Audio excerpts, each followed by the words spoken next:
Si je vous dis super-héros, whisky et robots, vous me dites rien du tout puisque vous ne pouvez pas répondre, mais vous êtes au bon endroit puisqu'on va parler des sorties du mois à venir sur les plateformes de SVOD. Bonjour à tous, Sébastien, ici pour vous parler donc des sorties sur Netflix, sur Prime Video, sur Disney+, etc. pour le mois de juin, et on va s'y mettre tout de suite parce que c'est un mois très chargé. On commence avec la série où Doctor Strange serait très clairement un craquette sous champi s'il existait.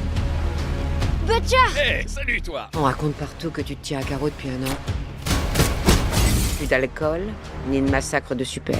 Il paraît même que tu obéis à Hugh Campbell sans chercher à l'étrangler. Ah là, je te trouve un peu sadique. Peut-être qu'enfoiré, c'était exagéré. Les voilà de retour pour nous jouer un mauvais tour. Il s'agit bien entendu de The Boys qui reviennent pour leur 3e saison sur Amazon Prime Video. 2 ans après leur dernière saison, on avait hâte de retrouver Butcher, Yugi et les autres. Dans cette saison 3, on retrouve notre cher Homelander en train de faire du damage control après avoir fricoté avec une super-héroïne nazie dans la saison précédente. Dans le même temps, les supers sont désormais régulés par une autorité gouvernementale dans laquelle officie d'ailleurs Yugi. Mais rassurez-vous, on a vu les premiers épisodes et The Boys est très loin d'être devenue une série bureaucratique, loin de là. Elle retombe très vite dans ses excès aussi gore que cartoonesques. Cette saison, on aura droit à des parodies de Captain America et Ant-Man, avec bien sûr chacun leur lot d'ultra-violence. C'est toujours très bien interprété, c'est toujours très bien pensé, et c'est vraiment l'une des valeurs sûres d'Amazon pour les prochaines années. Et ça sort donc le 3 juin sur Prime Video. On enchaîne avec la série où même les chevaux sont charismatiques et boivent du whisky.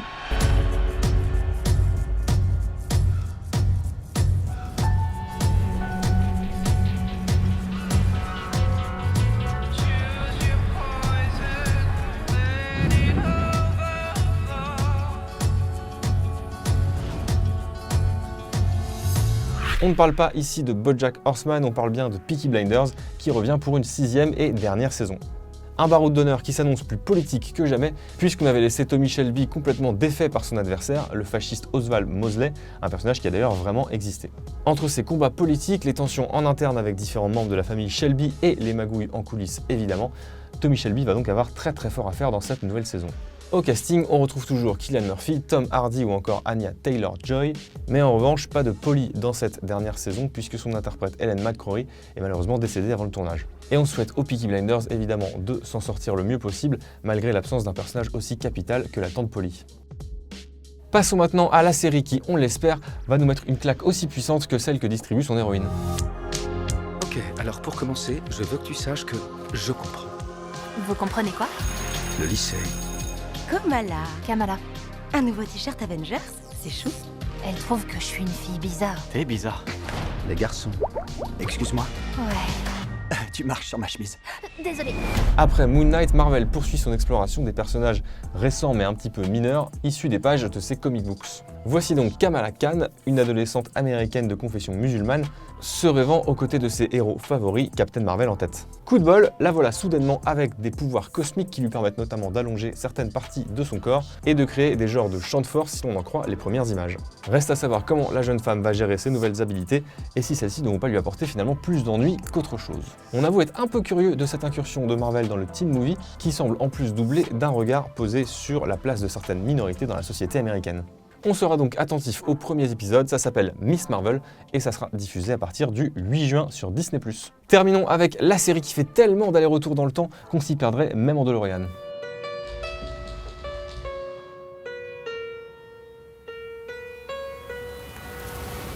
Just a perfect day. You made me forget myself. I thought I was someone else, someone good.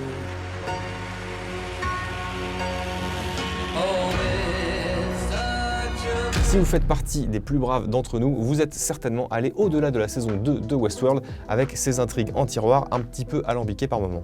Et c'est un euphémisme. La saison 3 faisait le choix audacieux de s'éloigner un peu du parc dont il était à l'origine question. Placés dans une société futuriste loin de leur créateur d'origine, les androïdes devaient trouver comment survivre par leurs propres moyens.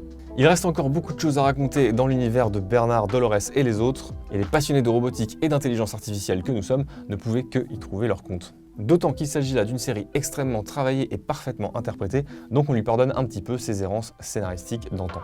Ajoutez à cela une bande-son sublime orchestrée par Ramin Djawadi et un casting de haute volée avec Aaron Paul, avec Evan Rachel Wood, avec Ed Harris, avec Jeffrey Wright, Tandy Newton, etc. Bref, ça sort le 27 juin sur OCS et on a très hâte de découvrir cette nouvelle saison.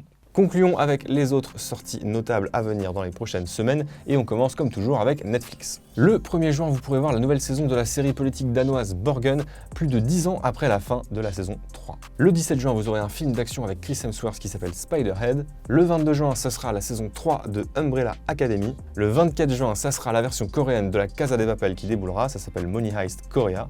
Et le 30 juin, vous pourrez voir ou revoir l'excellent Spider-Man New Generation.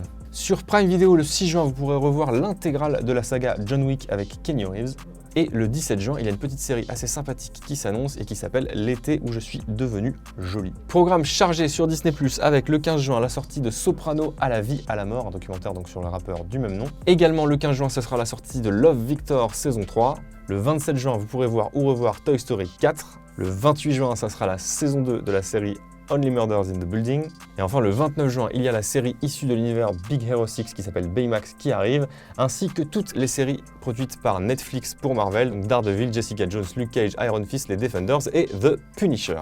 C'est pas fini, puisque sur Canal+, vous aurez le 2 juin la série Super Pumped qui s'intéresse à l'histoire du créateur de Uber. Le 3 juin, vous pourrez voir le film House of Gucci de Ridley Scott. Le 10 juin, ça sera autour du film Free Guy avec Ryan Reynolds.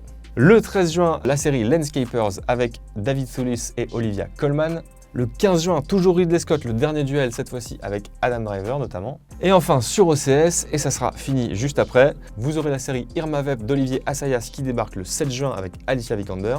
Et un film qu'on vous conseille très chaudement, il s'agit de Love and Mercy, et ça parle de l'histoire de Brian Wilson, le leader des Beach Boys, à la fois pendant la période de création de l'album Pet Sounds, un excellent album, et pendant une période beaucoup plus tardive où il était en pleine dépression. C'est passionnant, c'est avec Paul Dano et John Cusack, et si vous l'avez pas vu, vraiment, c'est un incontournable. Et ça sort le 19 juin, au cas où je l'ai pas dit. Voilà, c'était très long, mais j'espère que ça vous a intéressé. C'est terminé pour les sorties de ce mois de juin. N'hésitez pas à nous dire dans les commentaires si on a loupé des trucs, on regardera quoi qu'il arrive. Par ailleurs, le 4 juin, c'est l'anniversaire de JB, notre caméraman attitré, donc vous lui ferez des bisous de notre part. Moi, je vous donne rendez-vous le mois prochain. Merci de m'avoir suivi. Salut!